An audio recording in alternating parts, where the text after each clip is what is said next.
Nëse do të ishte një parlament i ndonjë vendi tjetër, do ta shihja me shumë kërshëri, edhe duke u tallur se si Marksi dhe Smithi bëhen bashkë.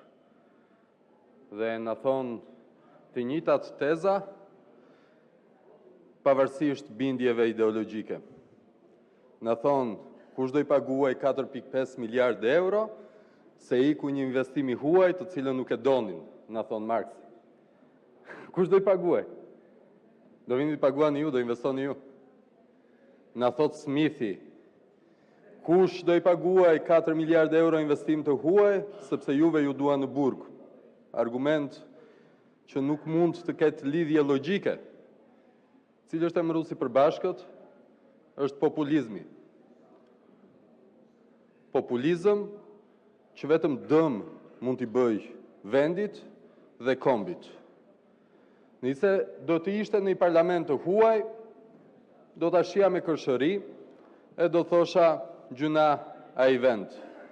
Kolegu Ardit Bido, ose ndryshe shoku Bido, si që referohen njëri tjetrit kolegët e ish partisë punës, është afruar rishtazi në Partinë Socialiste.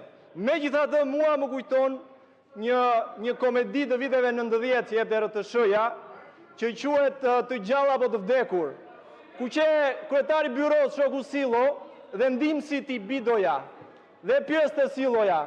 Ke qenë në këtë qafë Bido? Jo, i thoshte ky. Po në këtë qafën tjetër? Jo. Kemi qafa shumë Bido, i thoshte. Të shkoj jeta qafë më qafë Bido. Kështu edhe shokut Bido i ka kaluar karriera e tij politike nga njëra qafë te tjetra.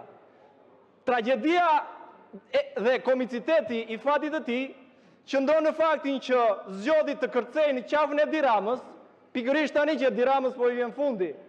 Madje, akoma më keq, Edi Rama është ai që i ka ngarkuar shokut Bido të mbrojë një kauzë, e cila është pikërisht kauza që do rrëzojë Edi Ramën. Unë shpresoj shumë për të mirën e shokut Bido që kjo realisht të jetë qafa e fundit e karrierës të tij politike, se realisht i ka shkuar jeta qafë më qafë.